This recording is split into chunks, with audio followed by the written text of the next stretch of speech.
Hola Andrea, Daniel, muy buenas tardes. Haciendo control de daños, eso es lo que está haciendo en este minuto el gobierno a partir de lo que ocurrió en el Estado Mayor Conjunto, donde se filtraron cerca de 400.000 correos. Esto que corresponde a una acción que se ha denominado activista, hacker activista, de parte de un grupo que se llama Guacamaya. Son los que filtraron cerca de 10 terabytes de información y que incorporan varias informaciones sensibles de varios países e instituciones y que también a Chile y en específico el Estado Mayor Conjunto. ¿Qué es lo que hace el Estado Mayor Conjunto? Es el encargado de asesorar al Ministerio de Defensa en distintos aspectos: estrategia, seguridad nacional, incluso algunas adjudicaciones, por ejemplo, para efectos o momentos de eventual guerra, tensiones, y también estrategia desde la seguridad ciudadana, tanto desde el interior como el exterior. Todo eso es lo que se encarga el Estado Mayor Conjunto y por eso la relevancia y la trascendencia de que esta información haya sido filtrada. ¿Por qué? Porque se piensa y se sabe, según los primeros antecedentes, que dentro de esos correos, de esos 400.000 correos, podría haber información sensible que tiene que ver con la estrategia nacional, con la seguridad, con el despliegue, con inteligencia, y que podría generar ciertas vulnerabilidades no solo del sistema informativo, sino que también a quien llegue esa información, a las manos de quien llegue esa información, y por lo tanto por ello lo grave. Como ustedes decían, fue el general Guillermo Paiva, que es el jefe, o era el jefe del Estado Mayor Conjunto, quien renunció a su cargo en las últimas horas, después de intensas reuniones que ha sostenido la ministra de Defensa, Maya Fernández, desde que volvió de Estados Unidos. La ministra estaba con el presidente de la República en su gira por Nueva York y ahí fue donde se conoció la información e inmediatamente ella se trasladó. Acá en nuestro país se ha reunido con los comandantes en jefe de las Fuerzas Armadas para poder observar, mirar el impacto y también conocer a los responsables. Sin embargo, las únicas declaraciones que hasta ahora ha dado la ministra han sido las que se difundieron ayer, sin la posibilidad de una pregunta o de dilucidar ciertas dudas. ¿Por qué? Porque inicialmente surgieron algunos antecedentes que establecían que el gobierno habría tenido algún tipo de alerta verbal respecto a la vulneración del espacio cibernético y por lo tanto el peligro que se corría. Sin embargo, no habría ningún documento ni respaldo físico que garantizara esa versión y por lo tanto era la pregunta que era interesante hacerle a la ministra de Defensa. Si bien ella no ha emitido declaraciones hoy durante la jornada, que en sí lo hizo fue la vicepresidenta de la República, la ministra del Interior, Carolina Toá, quien entró de lleno a responder algunas de las principales interrogantes. Una de ellas es cuándo se enteró el gobierno de que estaba esta vulneración, de que 400.000 correos habían sido hackeados y el peligro que eso conllevaba. Lo dijo en una actividad sobre otro tema, pero abordó más en específico esta situación. Esto fue lo que dijo la ministra Carolina Toá. No, si no se supo con anterioridad. Ellos partieron en el viaje el día lunes y esto se fue sabiendo el día lunes, empezó a aparecer en las redes. El día martes, cuando llegaron allá, estuvimos, digamos, tomando nota de la situación y ese mismo día se decidió que la ministra volviera. No volvió hasta el día subsiguiente porque no había vuelo hasta el día subsiguiente, porque los vuelos desde Estados Unidos son en las noches. Entonces esto fue en la noche del martes, por eso tomó el vuelo la noche del miércoles. Sí, aquí quedan algunos aspectos que no se resuelven absolutamente y probablemente cuando haya espacio de poder abordarlos, quizás sea la propia ministra de Defensa la que entregue los detalles. ¿Por qué? Porque en su momento se pensaba que había conocimiento a partir del mes de mayo, que es cuando se produce el hackeo, que esto había ocurrido y que por lo tanto se podía haber entregado información de manera verbal a algunos de los integrantes del Ministerio de Defensa. La ministra Carolina Toá dice que las autoridades civiles no recibieron ninguna información, pero no sabemos qué pasa con las autoridades de las Fuerzas Armadas, si eventualmente hubo manejo de información, si se le tomó el peso a este tema y si se comunicó por las vías formales. Sobre todo además pensando que desde el año pasado ya se había establecido una alerta en distintos espacios públicos virtuales frente a el peligro que pudiesen existir. Un caso de hecho que puede ejemplificar es lo que pasó por ejemplo con el CERNAC hace un par de días, que también fue vulnerado su sistema de inteligencia a través del mundo cibernético. Por lo tanto, el Estado Mayor Conjunto era algo de mayor gravedad. La ministra del Interior abordó temáticas más específicas respecto a cómo se va a reaccionar, cuál es el impacto que esto genera. Tiene impactos a nivel de la política internacional, a nivel de la política interna, pero también repercusiones políticas. Esto fue lo que dijo Carolina Toá. Apenas se tuvo antecedentes de una vulnerabilidad, se tomaron medidas para proteger los sistemas de seguridad del Estado Mayor Conjunto. Sin embargo, cuando esa información se recibió en el Ministerio de Defensa, ya había sucedido el hackeo. Y en ese momento no se informó a la ministra de Defensa del hackeo. Se supo de él este fin de semana e inmediatamente se actuó de la manera que yo les he planteado. O sea, este fin de semana no, el lunes, al final del feriado. Inmediatamente se actuó de esta manera. Entonces quiero decir aquí muy responsablemente y transparentemente que se ha actuado de manera oportuna y rápido en la medida que he ido conociendo la situación. Sí, lo que dijo la ministra del Interior es que no hay alguien que se enteró, por lo menos desde las autoridades civiles, antes o después. De hecho, sus palabras fueron que en la medida que se fue conociendo la información al terminar el feriado de Fiestas Patrias, se comenzaron a enterar todos a través de la prensa. Utilizó, de hecho, esa palabra y en la medida que a través de las redes sociales se fue difundiendo la filtración, lo que es una situación preocupante y sobre todo deja una arista abierta de si había conocimiento de alguna autoridad que no sea civil y que sea de las Fuerzas Armadas y que no entregó la información oportunamente o no puso un atajo probablemente a esto. Es algo que dijo la propia ministra que debería contestar la ministra Maya Fernández. La ministra Maya Fernández ha trabajado hoy día intensamente en las dependencias del Ministerio de Defensa. Hay varias acciones que se están haciendo. Hay un comité de crisis que está trabajando para ver el impacto de la filtración y para ver también las responsabilidades. De hecho, durante la mañana, que hemos estado prácticamente toda la mañana acá, hemos estado muy atentos a las salidas y entradas de las personas al Ministerio de Defensa. Hay que explicar que de todas formas existe una entrada que es subterránea y por lo tanto eso impide que podamos verlos. Es un edificio que está justo al frente del Palacio de la Moneda. Quien sí entró caminando, estuvo unos segundos y después salió a hacer reuniones varias sobre distintas temáticas fue el subsecretario de las Fuerzas Armadas. Le preguntamos y esto fue lo que pasó. Son las declaraciones, eso es lo que hay. Sí, se sigue trabajando. ¿Había información en el Ministerio de esta vulneración cibernética? La ministra es la que va a dar toda la información respecto al tema. Es una noticia que está en desarrollo. Hay varias cosas que están ocurriendo. Primero, ayer la ministra Maya Fernández, a través de un video difundido a través de su equipo de comunicaciones en el que no fue posible hacer preguntas y ahondar en más interrogantes, se refirió específicamente a las acciones que se están tomando respecto a lo que ha ocurrido. Primero, se ha instruido una investigación sumaria para ver responsabilidades al interior del Estado Mayor Conjunto. En paralelo también, el Consejo de Defensa del Estado va a representar al Ministerio de Defensa por instrucción de la propia ministra ante la instancia respectiva de la justicia militar para que se puedan analizar eventuales responsabilidades en este hecho que vulnera la seguridad nacional, que deja en entredicho muchísima información. Hay información, por ejemplo, de lo que ha sucedido y la estrategia de inteligencia que se utiliza en materia armada en varios aspectos, en el exterior, adjudicación de ciertos elementos que se usan para la defensa propia del país, lo que sucede, por ejemplo, en la zona de estado de excepción constitucional, que es lo que pasa en la Araucanía, por mencionar algunos aspectos, incluso en la época del denominado estallido social. Estas son las medidas que la ministra Maya Fernández explicó que se están implementando ambas de manera paralela. He instruido una investigación sumaria administrativa al interior del Estado Mayor Conjunto. También oficiamos al Consejo de Defensa del Estado para que asuma la representación del Ministerio de las investigaciones que correspondan.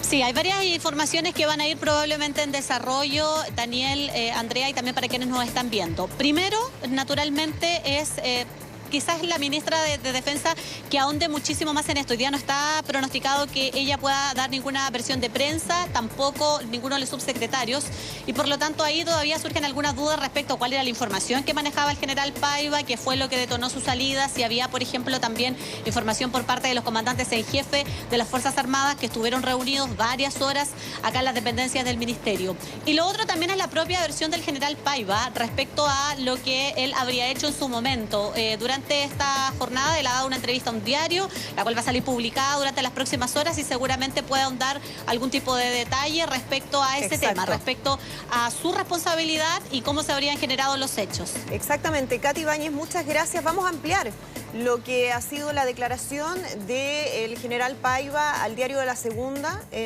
Hace algunos minutos justamente ha sido publicado en su versión online, donde, entre otras cosas, el dimitido jefe del EMCO cuenta que cuando ocurrió esta fuga de información en el mes de mayo, él se encontraba en comisión de servicio fuera del país y ahora está con licencia médica. Dice que hace 15 días fue operado urgentemente de una diverticulitis, que le sacaron 30 centímetros de intestino grueso y entrega esta declaración entonces desde su domicilio. Se le pregunta cómo se gestó todo ayer y dice: me llamaron de la comandancia en jefe y estando con licencia con parte de mis intestinos fuera de mi cuerpo, concurrí y por iniciativa mía presenté la renuncia. Sigue la pregunta, ¿qué motivo tuvo para presentar su renuncia? Mi renuncia fue producto de mi responsabilidad de mando. ¿Usted había advertido, le preguntan, a su superior del Ministerio de Defensa que existía un riesgo en esta materia? No voy a responder a eso por ahora, que es sin duda una de las preguntas más relevantes, ¿no? Si él sabía de esta información y había advertido o no a la autoridad directa, que es la ministra, en este caso, de Defensa. ¿Qué le parece que la vicepresidenta de la República, Carolina Toá, dijera anoche que su renuncia es por responsabilidad de mando y que la filtración no estaba comunicada ni al Ministerio ni a ninguna autoridad del EMCO y que solo se avisaron las vulnerabilidades a la seguridad? Él responde, eso ya está judicializado y es parte de una investigación sumaria en curso, por tanto, no puedo entregar información al respecto. Y sigue, Daniel. Sí, otra de las preguntas, dice, le preguntaron también al general o ex jefe de el EMCO, le preguntan, ¿intentó tomar medidas para prevenir el problema una vez que se informa la vulnerabilidad? Y él dice que sí, que se tomaron medidas, se buscó financiamiento y se obtuvo para aplicar dichas medidas de resguardo. Entonces, ¿qué pasó? Le preguntan. Lo que pasó es lo que involucra mi renuncia, mi responsabilidad de mando. ¿Y por qué entonces se filtraron los documentos? Pregunta el periodista la segunda. No tengo mayores antecedentes porque no tengo la expertise técnica, dice, pero se produjo una falla en los sistemas de seguridad que permitieron el acceso a los hackers. Y dice después que se va completamente tranquilo, con el cariño de la gente y con la frente en alto. Parte de las declaraciones que da en exclusiva al diario La Segunda durante esta jornada y que por supuesto también son bien relevantes y van a ser parte de la investigación. En un tema que obviamente ha tenido reacciones al más alto nivel, porque el hackeo que afectó al Estado Mayor Conjunto fue uno de los temas que debió analizar el propio presidente Gabriel Boric. Así es, desde Nueva York, de hecho, nos emplea nuestro enviado especial, Rodrigo Sánchez. Rodrigo, buenas tardes. Buenas tardes. Muy buenas tardes, Andrea, Daniel. Hace pocos instantes tuvimos, de hecho, la oportunidad de conversar en profundidad acerca de este masivo hackeo de correos electrónicos puntualmente ocurrido con el episodio en el Estado Mayor Conjunto en nuestro país. Recordemos que, de hecho, la agenda de la ministra de Defensa, Maya Fernández, se vio afectada de alguna forma, de manera fulminante a raíz de estos antecedentes, y ella, que estaba presente en la comitiva junto con el mandatario, volvió rápidamente a nuestro país, y allí escuchábamos anteriormente esas declaraciones que dio durante la jornada de ayer. El presidente Gabriel Boric de todas maneras confía en la investigación que se está dando a todo nivel en relación a las responsabilidades en este hackeo masivo en cuanto a los correos electrónicos, donde podría haber eventualmente también información sumamente delicada para la defensa nacional. Aprovechamos de consultarle varios puntos acerca de este tema. Por una parte, si él evalúa bien el actuar que tuvo el Ministerio de Defensa cuando se recibió la primera alerta acerca de vulnerabilidad en el sistema, porque recordemos, las autoridades de gobierno han recalcado en varias oportunidades que a ellos se les entregó una información acerca de vulnerabilidad en el sistema, no puntualmente de un hackeo ni de la magnitud de este hackeo. Eso tan solo se supo hace pocos días atrás, según también lo escuchábamos por parte de las declaraciones de la ministra del Interior, Carolina Toá. El mandatario hace pocos instantes aquí desde Nueva York respaldó a la ministra de Defensa a la actuación que tuvo esa cartera en relación a las reacciones también que se tomaron en relación puntualmente a ver cuáles eran las fallas de seguridad que habían existido, y también el actuar rápido en cuanto al retorno de la ministra de Defensa a nuestro país y las acciones que se han encomendado al Consejo de Defensa del Estado. Tampoco se descarta que existan otras responsabilidades en las Fuerzas Armadas, según también plantea el mandatario. Esto es parte de la investigación que se debe realizar dentro de los próximos días. Pasemos a revisar las declaraciones que dio el presidente Gabriel Boric desde Nueva York acerca de este tema que tanto ha impactado también a nuestro país. Yo tengo certeza de que la ministra Fernández, cuando recibió la alerta de una vulnerabilidad, no de un hackeo, de una vulnerabilidad, siendo que el hackeo ya se había producido, eso lo dio cuenta de aquello la ministra Toá, tomó todas las medidas que estaban a su alcance y destinó los recursos necesarios para fortalecer los sistemas de seguridad, pero el hackeo ya se había producido. Por lo tanto, a mí me parece correcto que el general Paiva haya asumido su responsabilidad. Fue una renuncia que él la puso sobre la mesa. Y respecto a eventuales mayores responsabilidades hay una investigación en curso. Claro, aquí la señal que se quiso dar por parte del Ejecutivo fue un actuar rápido, según justifican desde el Palacio de la Moneda. En caso, por supuesto, de que existan antecedentes que sean delicados, hay que ponerse en todos los escenarios y es por eso que se ha actuado con rapidez, según plantean desde la Moneda, puntualmente con esta filtración de los correos electrónicos. Andrea, Daniel, ahora retornemos a los temas puntualmente que ha trabajado el mandatario durante esta semana en su gira en el marco de la edición número 77 de la Asamblea de Naciones Unidas. Dentro de las próximas horas, de hecho, ya el presidente Boric va a retornar a nuestro país. Por estas horas está haciendo un último recorrido por la ciudad, ya en un ambiente un poco más distendido, luego de la finalización de una serie de encuentros bilaterales que se han realizado en las últimas horas. Por ejemplo, una reunión con la primera ministra de Nueva Zelanda, Jacinta Ardern, también con el canciller alemán Olaf Scholz. Y durante la jornada de ayer, fíjense ustedes, por la tarde, tuvo un encuentro más bien informal de unos 20 minutos con el expresidente de los Estados Unidos, Barack Obama, con quien también tuvieron la oportunidad de conversar algo acerca del proceso constituyente chileno, por ejemplo, también las fórmulas para encontrar mayor democracia y también algunas formas para poder colaborar entre Norteamérica y Latinoamérica, que ha sido también uno de los ejes centrales dentro de los diálogos que ha sostenido el mandatario con diversas autoridades desde Nueva York. Y fíjense ustedes también que conocimos este encuentro protocolar que sostuvo el presidente Boric con el presidente de los Estados Unidos, Joe Biden. Ahí también se reiteró esa misma invitación, la posibilidad de aliarse con mayor fuerza con Latinoamérica es uno de los puntos que también se ha estado trabajando. Además, otros temas centrales como por ejemplo el TPP-11, que fue parte del diálogo con la primera ministra de Nueva Zelanda. Ahí se intercambiaron experiencias en relación al debate que ha abierto este importante tratado internacional que en nuestro país actualmente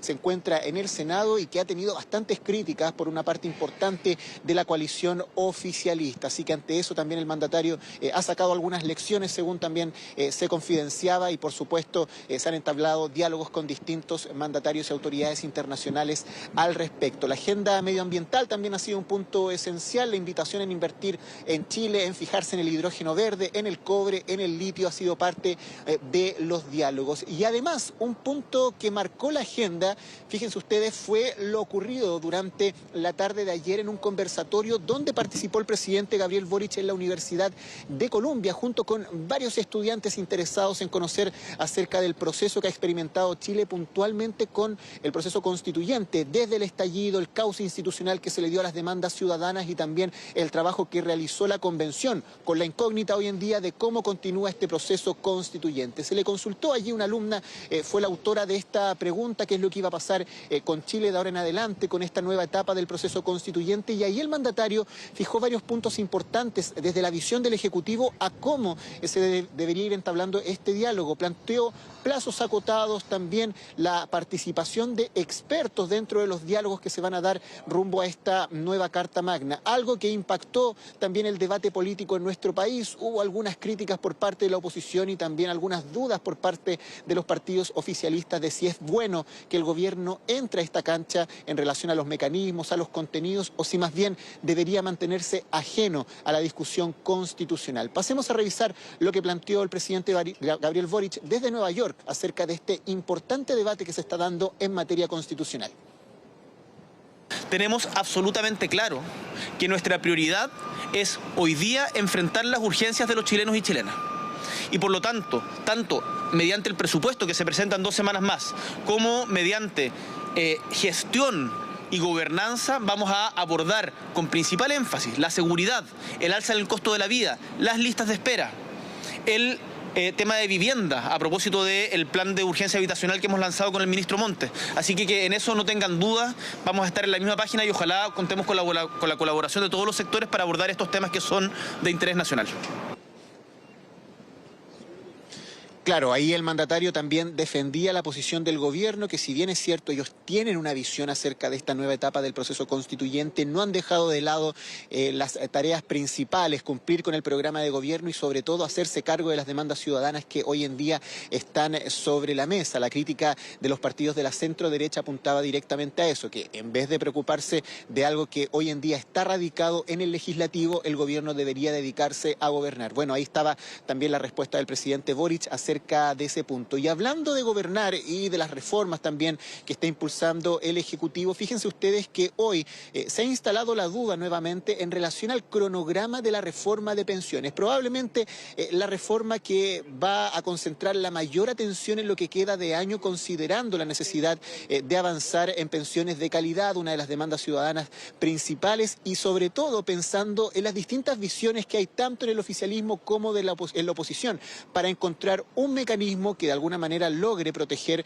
los ahorros individuales, pero que además tenga por sobre todo un sistema solidario para que de alguna manera quienes ganen más, o al menos las personas que puedan acumular más, puedan de alguna manera equilibrada también ayudar al que gana menos. Es parte también del diálogo, del debate que se está dando por estos días en el legislativo. El gobierno, por su parte, tenía agendado en una primera instancia agosto para la presentación de esta reforma, luego septiembre. Ahora se habla de que esto nuevamente va a ser postergado y la duda es si el proyecto de pensiones llega de aquí a fin de año para finalmente comenzar esta discusión. Se planteaba que el plebiscito de alguna manera iba a marcar la hoja de ruta de los mecanismos, de la orientación que iba a tener esta reforma a las pensiones, sobre todo pensando en la necesidad que tienen hoy en día nuestros jubilados. Pasemos a escuchar las palabras que dio el mandatario puntualmente acerca de este debate que se abre con la reforma de las pensiones.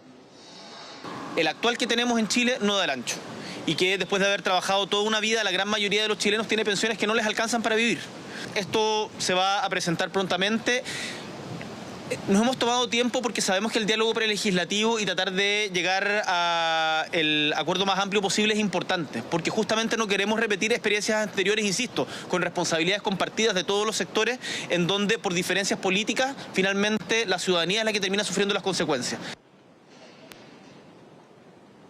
Claro, un trabajo prelegislativo que además viene marcado por el triunfo hace pocas semanas atrás de la opción rechazo a la nueva Constitución, donde evidentemente también de alguna manera se marcaba cierto camino rumbo a esta reforma de las pensiones. Ahora el diálogo político vuelve a tener sede directamente en el Congreso y es por eso que es tan importante que el Ejecutivo llegue con este trabajo prelegislativo para alcanzar un preacuerdo, para tener de alguna manera el primer ladrillo de esta reforma de pensiones instalado dentro de los próximos meses. Al menos el presidente ahí garantizaba que esto debería ser con la máxima prontitud posible. Se plantea que debería ser dentro de mediados de octubre probablemente que se presente este proyecto. Andrea, Daniel, como les señalaba anteriormente, nos quedan pocas horas aquí en Nueva York. Ahora ya el presidente está enfocado en dar los últimos recorridos por la ciudad, almorzar y posteriormente, por supuesto, volver a Chile para abordar la intensa agenda que se viene en materia legislativa y obviamente estar sumamente atentos a lo que está pasando hoy en día en el Ministerio de Defensa con este